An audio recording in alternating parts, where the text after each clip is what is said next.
L research academy में आपका स्वागत है। आज के इस गहरे अध्ययन में हम एक ऐसे विषय पर बात करने वाले हैं जो सच में बहुत विशाल है। मतलब आज हमारे सामने जो स्रोत हैं, उनके पन्ने पलटते हुए एक बात जो बार बार मेरे दिमाग में आ रही थी, वो ये है कि भारत का नक्शा असल में कितना कमाल का है। एकदम सही कह रहे हैं आप। विविधता से भरा हुआ है। बिल्कुल। मतलब अगर हम एक सरसरी निगाह डालें तो देश का लगभग 43% हिस्सा तो विशाल और समतल मैदानों से ढका हुआ है। फिर करीब 27.7% हिस्सा हमारे प्राचीन पठारों का है। 18.6% में खूबसूरत पहाड़ियां हैं और बाकी का जो करीब 10-11% हिस्सा बचता है, जो कि हमारे भारत का ताज है। हाँ एग्जैक्टली 10.7% हिस्सा वो है जिसे हम भारत का ताज कहते हैं, हमारे ऊंचे गगनचुंबी पर्वत। और आज की ये पूरी चर्चा इसी 10-11% हिस्से पर होने वाली है, खास तौर पर उत्तर के उस विशाल पर्वतीय क्षेत्र पर जिसे हम हिमालय के नाम से जानते हैं। और ये चर्चा बहुत दिलचस्प होने वाली है। बहुत ज्यादा, क्योंकि हमारे पास कुछ बहुत ही शानदार ज्योग्राफिकल चार्ट्स हैं। इस पूरी सामग्री को खंगालने का हमारा मिशन सिर्फ कुछ पर्वतों, चोटियों या नदियों के नाम रटना बिल्कुल नहीं है। हाँ, वो तो बहुत बोरिंग हो जाएगा। बिल्कुल। अगर हम सिर्फ नाम याद करने बैठ गए तो वो तो किसी गाइड बुक को पढ़ने जैसा हो जाएगा। हमारा असली उद्देश्य ये समझना है कि हिमालय वास्तव में कैसे काम करता है। मतलब ये भारत का सबसे बड़ा प्रहरी और जलवायु नियंत्रक कैसे बन गया। ये एक बहुत बड़ा सवाल है। हाँ, और भूगर्भीय रूप से इसका निर्माण कैसे हुआ है। स्रोतों में इस विशाल पर्वत श्रृंखला को समझने के दो बिल्कुल अलग-अलग नजरिए दिए गए हैं। पहला तरीका है इसे उत्तर से दक्षिण की ओर देखना, जो पर्वतों की ऊंचाई और उनके बनने के समय पर आधारित है। और दूसरा तरीका? दूसरा तरीका है इसे पश्चिम से पूर्व की ओर देखना, जहां नदियों ने इन पहाड़ों को अपने हिसाब से बांट दिया है। सिडनी बुराई नाम के भूगोलवेत्ता ने ये विभाजन किया था। ये हिमालय सिर्फ पत्थरों और बर्फ का एक बेजान ढांचा नहीं है, बल्कि एक जीता जागता और निरंतर बदलने वाला भौगोलिक इंजन है। चलिए इसे थोड़ा सरल भाषा में समझते हैं। मुझे हमेशा लगता था कि हिमालय बस एक ही लंबी सी दीवार है। ज्यादातर लोगों को यही लगता है ना? लेकिन नोट्स देखने के बाद समझ आया कि ये तो कई परतों में बटा हुआ है। अगर हम इसे उत्तर से दक्षिण की तरफ यानी ऊपर से नीचे की तरफ बांटें तो जो सबसे पहली और सबसे उत्तरी परत आती है उसे ट्रांस हिमालय कहा जाता है। सही कहा। ये हिमालय का सबसे प्राचीनतम भाग है। हाँ, सबसे पुराना हिस्सा। लेकिन जो बात मुझे स्रोतों में सबसे ज्यादा हैरान करने वाली लगी वो ये है कि इस इलाके को कोल्ड डेजर्ट मतलब ठंडा रेगिस्तान कहा जाता है। हम आमतौर पर रेगिस्तान सुनते ही चिलचिलाती धूप और रेत के बारे में सोचते हैं, लेकिन यहाँ का नज़ारा एकदम अलग है। इसके पीछे का विज्ञान बहुत दिलचस्प है। रेगिस्तान की असल परिभाषा सिर्फ गर्मी से नहीं, बल्कि वहाँ जीवन और वनस्पतियों के अभाव से तय होती है। अच्छा, मतलब जहाँ कुछ उगता ना हो। बिल्कुल। और ट्रांस हिमालय में इतनी भयंकर ठंड होती है, वहाँ साल भर इतनी भारी बर्फ जमी रहती है कि पेड़ पौधों के पनपने का कोई सवाल ही नहीं उठता। ये एक बेहद वीरान, कठोर लेकिन रहस्यमयी इलाका है। सच में रहस्यमयी है। और मैं बता दूं, इस ट्रांस हिमालय के अंदर 4 प्रमुख पर्वत श्रेणियां आती हैं, जिन्हें उत्तर से दक्षिण के क्रम में काराकोरम, लद्दाख, जास्कर और पीर पंजाल के नाम से जाना जाता है। इसे आसानी से याद रखने के लिए नोट्स में KLZP का एक बहुत ही बढ़िया फॉर्मूला भी दिया गया है। हाँ, KLZP। और इसी काराकोरम श्रेणी को पढ़ते हुए मेरा ध्यान एक बहुत ही मशहूर चोटी पर गया, K2। K2। इसकी ऊंचाई 8,611 मीटर बताई गई है स्रोतों में। लेकिन मेरे दिमाग में एक सवाल घूम रहा था कि ये K2 कैसा नाम हुआ। मतलब हिमालय की इतनी बड़ी चोटी और उसका नाम सिर्फ एक अंग्रेजी का अक्षर और एक नंबर। ये सवाल बहुत लाजमी है। इसके पीछे की कहानी दरअसल शुरुआती मैपिंग के दौर से जुड़ी है। अच्छा? हाँ, 19वीं सदी में जब अंग्रेज भूगोलवेत्ता इन दुर्गम चोटियों का सर्वेक्षण कर रहे थे तो उनके पास कोई स्थानीय नाम नहीं थे। तो उन्होंने क्या किया, उन्होंने काराकोरम श्रृंखला की चोटियों को गिनना शुरू किया। मतलब बस 1 2 3 ऐसे? बिल्कुल। काराकोरम के K अक्षर को आधार बनाकर उन्होंने पहली चोटी को K1 नाम दिया, दूसरी को K2, फिर K3 और इसी तरह आगे बढ़ते गए। जब बाद में ऊंचाइयों को सटीक रूप से मापा गया तो पता चला कि ये जो K2 वाली चोटी है वो इस पूरी श्रृंखला में सबसे ऊंची है। क्या बात है। और धीरे धीरे दुनिया भर के नक्शों में यही नाम दर्ज हो गया। वैसे इसे गॉडविन ऑस्टिन के नाम से भी जाना जाता है, जो उस समय के एक प्रमुख सर्वेक्षक थे। तो एक साधारण सी गिनती का नंबर दुनिया की सबसे मशहूर चोटियों में से एक बन गया। गजब है। और ट्रांस हिमालय में सिर्फ K2 ही नहीं है। मैंने नोट्स में लद्दाख श्रेणी की एक और चोटी का जिक्र देखा, माउंट राकाकोशी। हाँ, माउंट राकापोशी। इसका नाम शायद बहुत से लोगों ने न सुना हो, लेकिन भौगोलिक रूप से ये एक अजूबा है, क्योंकि इसकी ढाल को दुनिया में सबसे ज्यादा तीव्र, मतलब सबसे ज्यादा स्टीप माना जाता है। बस सोचिए एक ऐसे पहाड़ के बारे में जो एकदम सीधा एक खड़ी दीवार की तरह ऊपर की तरफ जाता हो। वो नज़ारा कितना खौफनाक और सुंदर दोनों होगा। बिल्कुल। अब अगर हम इस ट्रांस हिमालय की कठोर दुनिया से थोड़ा और नीचे यानी दक्षिण की तरफ आएं, तो हिमालय की दूसरी परत शुरू होती है, जिसे वृहद हिमालय, महान हिमालय या हिमाद्री कहा जाता है। हिमाद्री, जिसका शाब्दिक अर्थ ही है बर्फ का घर, ये हिमालय की सबसे निरंतर और सबसे ऊंची श्रृंखला है। निरंतर मतलब ये कहीं टूटती नहीं है बीच में? हाँ, एकदम एक दीवार की तरह। अगर हम इसके विस्तार को देखें तो यह पश्चिम में नंगा पर्वत से शुरू होकर सुदूर पूर्व में अरुणाचल प्रदेश के पास नामचा बरवा पर्वत तक जाती है, और इसी विशाल दीवार का हिस्सा है दुनिया की सबसे ऊंची चोटी माउंट एवरेस्ट, जिसकी ऊंचाई 8,848 मीटर दर्ज है। बिल्कुल। और बचपन से हम सब माउंट एवरेस्ट का नाम सुनते आ रहे हैं किताबों में, लेकिन हमारे स्रोतों में इसके बारे में एक बड़ा ही दिलचस्प सांस्कृतिक पहलू छिपा हुआ है जो मुझे बहुत पसंद आया। यहाँ सबसे हैरान करने वाली बात यह है कि दुनिया की इस सबसे ऊंची चोटी को अलग-अलग लोग किस तरह से देखते हैं। पश्चिम के प्रभाव में पूरी दुनिया इसे माउंट एवरेस्ट कहती है, लेकिन नेपाल में जहां ये चोटी मुख्य रूप से स्थित है, वहां के लोग सदियों से इसे सागर माथा कहते आ रहे हैं, जिसका मतलब होता है आसमान का माथा या स्वर्ग का शीर्ष। आसमान का माथा, बहुत ही सुंदर नाम है। और वहीं अगर हम तिब्बत की तरफ चले जाएं, तो वहां की स्थानीय भाषा में इसे चुमोलुंगमा कहा जाता है, जिसका अर्थ है दुनिया की देवी माता। ये सिर्फ एक पत्थर का पहाड़ नहीं है, ये इन क्षेत्रों में रहने वाले लोगों की गहरी आस्था और संस्कृति का केंद्र है। सच में एक ही जगह के कितने अलग अलग रूप हैं।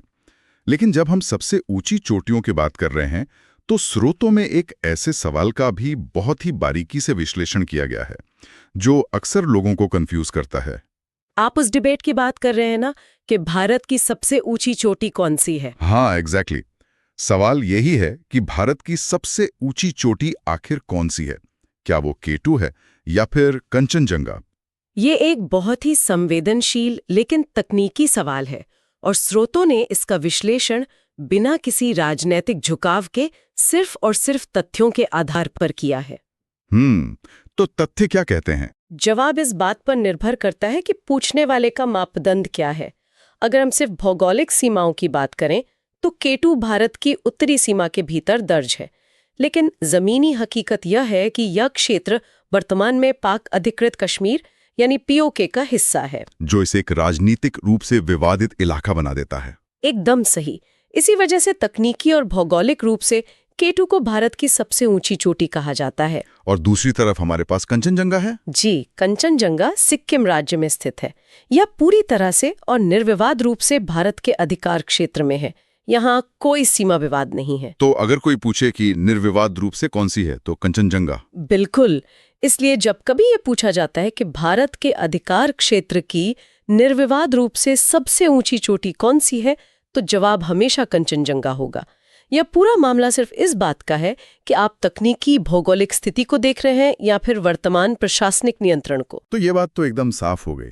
अब इस ऊंची और ठंडी हिमाद्री से जब हम थोड़ा और दक्षिण की ओर उतरते हैं, तो तीसरी श्रेणी आती है, मध्य हिमालय, जिसे लघु हिमालय भी कहा जाता है। और ये हिस्सा इंसानों के लिए सबसे अनुकूल है। हाँ, स्रोतों को पढ़ते हुए मुझे भी ऐसा लग रहा था जैसे ये हिस्सा पूरा का पूरा पर्यटन का स्वर्ग है। इसकी ऊंचाई करीब 1800 से लेके 3000 मीटर के बीच होती है। मतलब ये वो ऊंचाई है जो हमारे रहने, घूमने और छुट्टियां मनाने के लिए सबसे परफेक्ट है। क्योंकि वृहद हिमालय की वो जानलेवा ठंड और ऑक्सीजन की कमी यहाँ नहीं होती। यहाँ का मौसम ज्यादातर सुहावना रहता है। अगर आप उत्तर भारत के मशहूर हिल स्टेशंस के नाम लें, जैसे शिमला, कुल्लू, मनाली, मसूरी, नैनीताल, तो ये सब के सब इसी मध्य हिमालय की गोद में बसे हुए हैं। यह क्षेत्र अपनी घनी हरियाली और खूबसूरत वादियों के लिए बहुत मशहूर है। और इसी हरियाली में एक बहुत ही खास चीज पाई जाती है, जिसका जिक्र नोट्स में है। पहाड़ों की ढलानों पर छोटे छोटे मखमली घास के मैदान उगाते हैं। हाँ, जिन्हें स्थानीय लोग अलग अलग नामों से पुकारते हैं। बिल्कुल। कश्मीर घाटी में इन घास के मैदानों को मर्ग कहा जाता है। तो अगली बार जब कोई गुलमर्ग या सोनमर्ग घूमने जाए तो उसे पता होना चाहिए कि वो असल में मध्य हिमालय के एक खूबसूरत घास के मैदान में खड़ा है। और वहीं अगर हम उत्तराखंड की तरफ चले जाएं, तो वहां के लोग इन मैदानों को बुग्याल या पयाल कहते हैं। बुग्याल नाम ही कितना पारंपरिक लगता है। और पर्यटन के इस खूबसूरत स्वर्ग से जब हम और नीचे यानी सबसे बाहरी किनारे पर आते हैं, तो हिमालय का चौथा और आखिरी हिस्सा शुरू होता है, शिवालिक हिमालय। शिवालिक यानी सबसे नई पर्वत श्रृंखला। जी, भूगर्भीय नजरिए से देखा जाए तो ये हिमालय का सबसे नया हिस्सा है। यानी जब हिमालय बन रहा था तो ये सबसे अंत में वजूद में आया। ये पश्चिम में पाकिस्तान के पोठवार बेसिन से शुरू होकर पूर्व में कोसी नदी तक फैला हुआ है। यहाँ पहाड़ बहुत ऊंचे नहीं होते, बल्कि यहाँ निचली पहाड़ियाँ और उनके बीच बसी चौड़ी समतल घाटियाँ पाई जाती हैं। और मजे की बात यह है कि इन घाटियों के नाम भी हमारे रोजमर्रा के जीवन का हिस्सा हैं। शिवालिक के पश्चिमी इलाके में इन समतल घाटियों को दून कहा जाता है, जैसे देहरादून। एग्जैक्टली, देहरादून। और पूर्व की तरफ जाने पर इन्हीं घाटियों को द्वार कहते हैं, जैसे हरिद्वार। ये वही ऐतिहासिक और पवित्र जगह है जहां से गंगा नदी पहाड़ों की तंग खाइयों को छोड़कर पहली बार खुले मैदानी इलाकों में प्रवेश करती है। तो इस तरह हमने उत्तर से दक्षिण की ओर हिमालय की चारों परतों को देखा, ट्रांस, वृहत, मध्य और शिवालिक, एक के बाद एक समानांतर चलने वाली ये विशाल दीवारें। लेकिन ये भूविज्ञान का एक बहुत ही गहरा सवाल पैदा करता है। ये चारों परतें एक साथ होने के बावजूद एक दूसरे से अलग कैसे हैं? जमीन के नीचे ऐसा क्या है जो इन्हें विभाजित करता है? यहाँ बात सच में बहुत दिलचस्प हो जाती है, क्योंकि अगर हम ऊपर से देखें तो सब कुछ एक ही पहाड़ का हिस्सा लगता है, लेकिन जमीन के भीतर बहुत कुछ चल रहा है। बिल्कुल। स्रोत बताते हैं कि ये पर्वत श्रृंखलाएं जियोलॉजिकल फॉल्ट्स या यूं कहें कि विशाल भूगर्भीय दरारों के जरिए एक दूसरे से अलग होती हैं। और इन दरारों को याद रखने के लिए नोट्स में एक बहुत ही आसान सा SMMH का फॉर्मूला दिया गया है। SMMH, ये फॉर्मूला हमें पृथ्वी के भीतर चल रही टेक्टोनिक हलचलों को समझने में बहुत मदद करता है। तो इसे थोड़ा देखें तो सब कुछ एक ही पहाड़ का हिस्सा लगता है, लेकिन जमीन के भीतर बहुत कुछ चल रहा है। बिल्कुल। स्रोत बताते हैं कि ये पर्वत श्रृंखलाएं जियोलॉजिकल फॉल्ट्स या यूं कहें कि विशाल भूगर्भीय दरारों के जरिए एक दूसरे से अलग होती हैं। और इन दरारों को याद रखने के लिए नोट्स में एक बहुत ही आसान सा SMMH का फॉर्मूला दिया गया है। SMMH, ये फॉर्मूला हमें पृथ्वी के भीतर चल रही टेक्टोनिक हलचलों को समझने में बहुत मदद करता है। तो इसे थोड़ा डिकोड करते हैं। हाँ, इसमें सबसे पहला अक्षर है S, जिसका मतलब है सचर जोन। ये वो दरार है जो सबसे ऊपरी ट्रांस हिमालय को उसके नीचे वाले वृहद हिमालय से अलग करती है। ठीक है, सचर जोन हो गया। उसके बाद आता है पहला M, यानी मेन सेंट्रल थ्रस्ट, जिसे शॉर्ट में MCT कहते हैं। ये बहुत ही गहरी दरार है जो वृहद हिमालय और मध्य हिमालय के बीच की सीमा तय करती है। तो हिमाद्री और पर्यटन वाले मध्य हिमालय के बीच MCT है। सही कहा। फिर आता है दूसरा M, जिसका अर्थ है मेन बाउंड्री फॉल्ट या MBT। ये दरार हमारे पर्यटन वाले मध्य हिमालय को सबसे नई शिवालिक पहाड़ियों से अलग करती है। और आखिरी अक्षर H। अंत में है HF, यानी हिमालयन फ्रंटल फॉल्ट या HFF। ये वो आखिरी सीमा रेखा है जो शिवालिक पहाड़ियों को उत्तर भारत के विशाल समतल मैदानों से बांटती है। तो ये पूरा स्ट्रक्चर हमें बताता है कि हिमालय असल में सिर्फ बर्फ और पत्थर नहीं है, बल्कि परतों और दरारों का एक बहुत ही जटिल सिस्टम है। ये तो हो गया पहाड़ों को ऊपर से नीचे यानी ऊंचाई और उम्र के आधार पर देखने का तरीका। जी। लेकिन हमारे अध्ययन में एक और बड़ा ही शानदार नजरिया दिया गया है। भूगोलवेत्ता सिडनी बुनौरी ने हिमालय को एक बिल्कुल अलग चश्मे से देखा। उन्होंने नदियों को आधार बनाया। बिल्कुल। उन्होंने कहा कि हम पहाड़ों को उत्तर से दक्षिण नहीं, बल्कि पश्चिम से पूर्व की ओर यानी बाएं से दाएं बांटकर देखेंगे। और इसके लिए उन्होंने ऊंचाई को नहीं, बल्कि उन विशाल ताकतवर नदियों को अपना आधार बनाया जो इन पहाड़ों को चीरते हुए बहती हैं। सिडनी बुराई का ये प्रादेशिक विभाजन सच में बहुत व्यवहारिक है, क्योंकि नदियां प्राकृतिक सीमाएं बनाती हैं। उन्होंने सिंधु नदी से लेकर सुदूर पूर्व में बहने वाली ब्रह्मपुत्र नदी तक पूरे हिमालय को 4 बड़े क्षैतिज हिस्सों में बांट दिया। तो चलिए इस विभाजन को पश्चिम से शुरू करते हैं। सबसे पहला जो ब्लॉक आता है उसे पंजाब या कश्मीर हिमालय कहा जाता है। और ये हिस्सा पश्चिम में सिंधु नदी से शुरू होता है और सतलुज नदी तक जाता है। स्रोतों के अनुसार ये करीब 560 किलोमीटर लंबा इलाका है। अब इस इलाके की सबसे खास बात सिर्फ इसके ऊंचे पहाड़ नहीं है, बल्कि यहाँ की मिट्टी और मौसम का वो जादू है जो दुनिया में और कहीं नहीं मिलता। आप केसर की बात कर रहे हैं ना? हाँ, ये क्षेत्र जाफरान यानी केसर की खेती के लिए पूरी दुनिया में मशहूर है। और केसर की खेती कोई आम खेती नहीं है। इसके लिए एक खास तरह की ढलान, एक विशेष तापमान और करेवा नाम की एक विशिष्ट मिट्टी की जरूरत होती है। कश्मीर हिमालय की वो भौगोलिक बनावट ही है जो इस बहुमूल्य फसल को पैदा करने का माहौल देती है। प्रकृति का एक बहुत ही दुर्लभ संयोग है ये। बिल्कुल। इसके बाद अगर हम सतलुज नदी से आगे पूर्व की ओर बढ़ें तो काली नदी तक का जो हिस्सा आता है उसे कुमायूं हिमालय कहते हैं, जो कि मुख्य रूप से उत्तराखंड में आता है। हाँ, ये करीब 320 किलोमीटर की लंबाई में फैला है। जब मैं कुमायूं हिमालय के बारे में पढ़ रहा था तो मुझे ऐसा लगा जैसे मैं किसी धार्मिक यात्रा के पन्ने पलट रहा हूँ। ये इलाका सिर्फ पत्थरों और पेड़ों का नहीं है, ये भारत के सबसे बड़े धार्मिक और आध्यात्मिक केंद्रों में से एक है। आस्था का एक बहुत बड़ा केंद्र है ये। एकदम। बंदरपूंछ और कामेत पर्वतों के बीच का ये पूरा इलाका आस्था का केंद्र है। हमारी गंगोत्री, यमुनोत्री, केदारनाथ और बद्रीनाथ जैसे पवित्र तीर्थ स्थल इसी कुमायूं हिमालय की वादियों में स्थित हैं। हाँ। और नंदा देवी पर्वत जो इस क्षेत्र की सबसे प्रमुख और राजसी चोटी है, वो भी यही है। प्रकृति और अध्यात्म का ऐसा संगम दुनिया में कम ही देखने को मिलता है। कुमायूं हिमालय की इस शांत और पवित्र ऊर्जा से जब हम और पूर्व की ओर बढ़ते हैं तो काली नदी को पार करते ही नेपाल हिमालय का क्षेत्र शुरू हो जाता है। नेपाल हिमालय जो काली नदी से लेकर तीस्ता नदी तक फैला हुआ है। जी।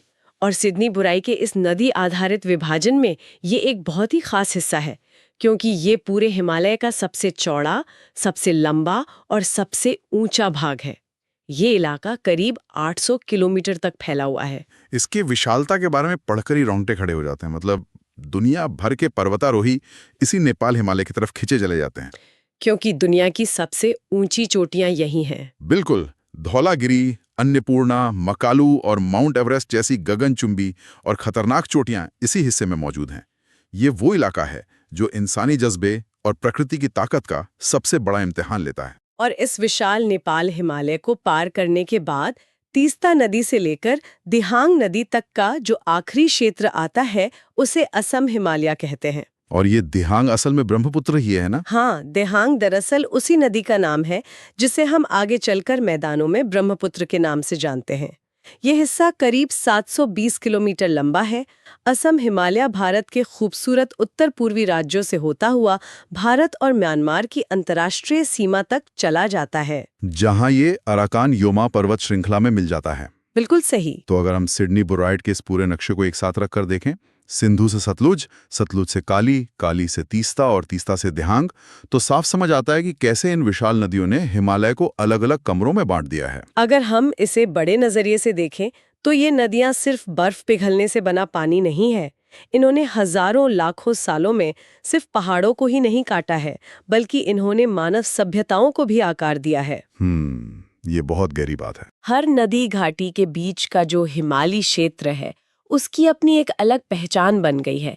आप देखिए, पंजाब हिमालय की वनस्पति और संस्कृति कुमायूं के आध्यात्मिक माहौल से बिल्कुल अलग है। हाँ, एकदम अलग। और नेपाल हिमालय की वो दुर्गम ऊंचाई असम हिमालय के घने और जैव विविधता से भरे जंगलों से एकदम मेल नहीं खाती। नदियां असल में इन पहाड़ों की अलग अलग कहानियां लिख रही हैं। ये सब इतना विस्तृत और गहरा है कि एक सवाल मन में आना बहुत स्वाभाविक है। इस पूरे डीप डाइव में आज की इस चर्चा में हमने जो कुछ भी डिस्कस किया है वो आखिर हमारे आपके लिए या जो लोग हमें सुन रहे हैं उनके लिए क्यों मायने रखता है? बहुत जरूरी सवाल है। तो मुझे लगता है कि ये सिर्फ किसी भूगोल की परीक्षा पास करने के लिए नहीं है, ये हमारे नजरिए को बदलने के लिए है। सोचिए, अगली बार जब कोई पहाड़ों पर छुट्टियां मनाने जाएगा, मान लीजिए कोई गुलमर्ग में मखमली घास पर टहल रहा है या देहरादून की शांत वादियों में खड़ा है, तो उसे सिर्फ एक सुंदर नजारा नहीं दिखेगा। उसे उसके पीछे का विज्ञान भी दिखेगा। बिल्कुल, उसे पता होगा कि वो मध्य हिमालय या शिवालिक की किस विशेष भूगर्भीय संरचना पर खड़ा है। उसे समझ आएगा कि उसके पैरों के नीचे कौन सी फॉल्ट लाइन गुजर रही है। हिमालय सिर्फ बर्फ से ढके निर्जीव पहाड़ नहीं है, ये एक विशाल ढाल है जो उत्तर दिशा से आने वाली जमा देने वाली ठंडी हवाओं को भारत में घुसने से रोकती है। और बारिश भी करवाती है। हाँ, ये वो इंजन है जो मानसून की हवाओं को रोककर पूरे उपमहाद्वीप में बारिश करवाता है। अगर हिमालय न होता तो शायद हमारा भारत एक सूखा रेगिस्तान होता। और इस इंजन के बारे में एक ऐसा तथ्य है जो सच में हमें सोचने पर मजबूर कर देता है। वो क्या? आज हमने देखा कि शिवालिक जैसी श्रेणियां भूगर्भीय रूप से बहुत नई हैं और इन सभी पर्वतीय परतों के बीच मेन सेंट्रल थ्रस्ट या हिमालयन फ्रंटल फॉल्ट जैसी गहरी दरारें और सक्रिय फॉल्ट लाइंस मौजूद हैं।